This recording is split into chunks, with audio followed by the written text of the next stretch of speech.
భారతీయ Janata party బలోపేతానికి గ్రామ స్థాయి నుండి కమలనాథులు ఇంటింటికి తిరిగి ప్రతి పోలింగ్ బూత్ కు ఇన్ఛార్జీలను ఏర్పాటు చేసుకోవాలని బీజేపీ తిరుపతి జిల్లా అధ్యక్షులు సామంతి శ్రీనివాస్ మంగళవారం పిలుపునిచ్చారు. స్థానిక ఓ ప్రైవేట్ హోటల్లో బీజేపీ జిల్లా సమావేశానికి గ్రామ స్థాయి నుంచి మండల స్థాయి వరకు సంబంధించిన అధ్యక్షులు విచ్చేశారు. సామంతి శ్రీనివాస్ మాట్లాడుతూ ప్రతి ఒక్క కార్యకర్త వాళ్ళు చేసే ప్రతి కార్యక్రమాన్ని మీడియా, సోషల్ మీడియా తదితర మాధ్యమాలలో ప్రజలకు చేరేలా కేంద్ర ప్రభుత్వ పథకాలను ప్రచారం చేయాలన్నారు. ఈ కార్యక్రమానికి ముఖ్య అతిథులుగా రాష్ట్ర నాయకులు, TTD board member Bhanuprakash Reddy తదితరులు పాల్గొన్నారు.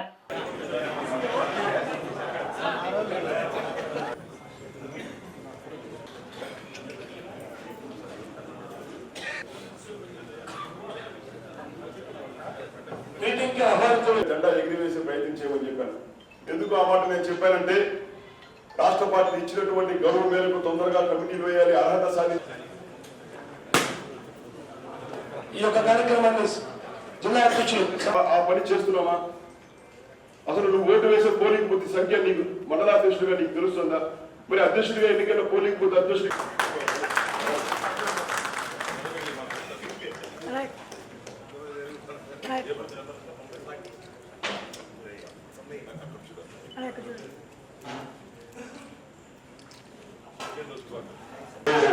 గట్టిగా వస్తాయి. సమావేశం ప్రారంభించుకో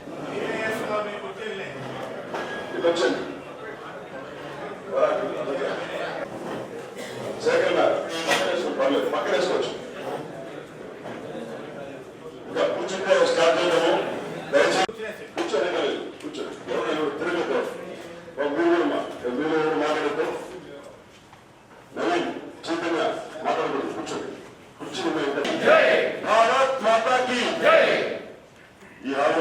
ఆ విషయాన్ని అవగాహన పెంచేటువంటి ప్రయత్నం మనం చేస్తున్నామా? మనలో మనం దాన్ని ప్రశ్నించుకోవాలి. ఎందుకంటే పార్టీ ఇచ్చేటువంటి పనులు, ఒక డైరీ లాంటి పుస్తకాన్ని, పెన్నులు మీతో పాటు మీరు మెయింటైన్ చేస్తే ఇక్కడి నుంచి వేదిక మీద నుంచి చెప్పేటువంటి విషయాలను చక్కగా రాసుకుంటూ దాని పట్ల అవగాహన పెంచుకునేటువంటి ప్రయత్నం చేస్తామని, తిరుపతి జిల్లాలో భారతీయ జనతా పార్టీ విస్తరించేందుకు కమిటీలను మరింత పటిష్టంగా, నాణ్యతతో కూడుకున్నటువంటి కమిటీలను కేవలం Bharatiya Janata Party SC Morcha, OBC Morcha, ST Morcha, minority Morcha లాంటి అనేక మోర్చాల ద్వారా వాటిని కూడా పూర్తి స్థాయిలో కమిటీలో నిర్మాణం చేసుకుని ఆ వర్గాలలో పార్టీ యొక్క పనిని పెంచుకోవడము, ఆ వర్గాల నుంచి పార్టీ వైపు ఆకర్షించే విధంగా కార్యక్రమాలను రూపొందించుకొని పనిచేయవలసినటువంటి అవసరం కూడా ఉంది. మరి వాటన్నింటినీ పెంచుకోవాలంటే, మోర్చాల యొక్క కమిటీని పూర్తి స్థాయిలో నిర్మాణం చేసుకోవాలంటే మండలిలో రాష్ట్ర అధ్యక్షురాలు, సంస్థాగత ప్రధాన కార్యదర్శి 2 సార్లు టెలిఫోన్ కాన్ఫరెన్స్ ద్వారా మీతో అందరితో కూడా సంభాషించడం జరిగింది. నేను వ్యక్తిగతంగా దాదాపుగా అన్ని మండల అధ్యక్షులతో నేను వ్యక్తిగతంగా దాదాపుగా అందరితో నేను మాట్లాడడం జరిగింది. టెలిఫోన్లో కూడా సంభాషించడం జరిగింది. మొదటి నుంచి కూడా రాష్ట్ర పార్టీ ఆదేశించకంటే ముందే నేను పదే చెబుతూ వస్తున్నాను.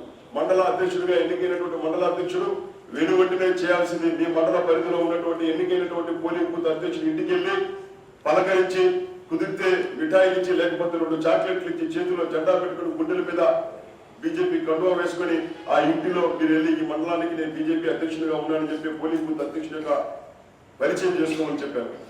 ఆ ఇంట్లో పార్టీ కోసము, సమాజం కోసము, దేశం కోసము, ధర్మం కోసం పనిచేస్తున్నటువంటి సంఘటన మహామంత్రి మధుకర్జీ గారికి, అలాగే వేదికను అలంకరించినటువంటి పెద్దలకి, ముందున్నటువంటి నాయకులందరికీ కూడా నమస్కారం. ముఖ్యంగా 2 విషయాలు. ఒకటి, గత పీరియడ్లో జరిగినటువంటి అనేక రకాలైనటువంటి సంస్థాగతమైనటువంటి కార్యక్రమాలు కావచ్చు, ఎన్నికలు కావచ్చు, వాటన్నింటిలో కూడా అందరూ గట్టిగా పనిచేసి మనము ఎన్నికల్ని నిర్వహించడం జరిగింది. ఎన్నికల్లో మనం పార్టిసిపేట్ చేయడం జరిగింది. ఎన్నికల్లో 7కు 7 అసెంబ్లీలు కూడా మన కూటమి ప్రభుత్వం ద్వారా మనం తిరుపతి జిల్లా నుంచి గెలవడము, అలాగే త్రుటిలో మనము ఎంపీని కోల్పోవడం జరిగింది. దానికి ప్రతి కార్యకర్త కూడా తన వంతు 100% పనిచేశారు. మీ అందరికీ కూడా అప్పుడు మనం ధన్యవాదాలు తెలియజేస్తాము. ఇప్పుడు మరొకసారి అభినందనలు, ధన్యవాదాలు తెలియజేసుకుంటూ, ప్రస్తుతము మనకి ఇచ్చినటువంటి సంస్థాగత కార్యక్రమాల్లో కూడా మీ అందరి కృషి వలన మనము రాష్ట్రంలో సభ్యత్వంలో 3వ స్థానము, అలాగే తిరుపతి జిల్లాలో తిరుపతి శ్రీకాళహస్తి మొదటి స్థానము, రెండవ స్థానం వెంకటగిరి, మూడవ స్థానం తిరుపతి, అందరూ కూడా 10,000 పైన చేసినటువంటి అసెంబ్లీలు రాష్ట్రంలో ఉన్నటువంటి ఒక ప్రధానమైనటువంటి జిల్లా తిరుపతి జిల్లా.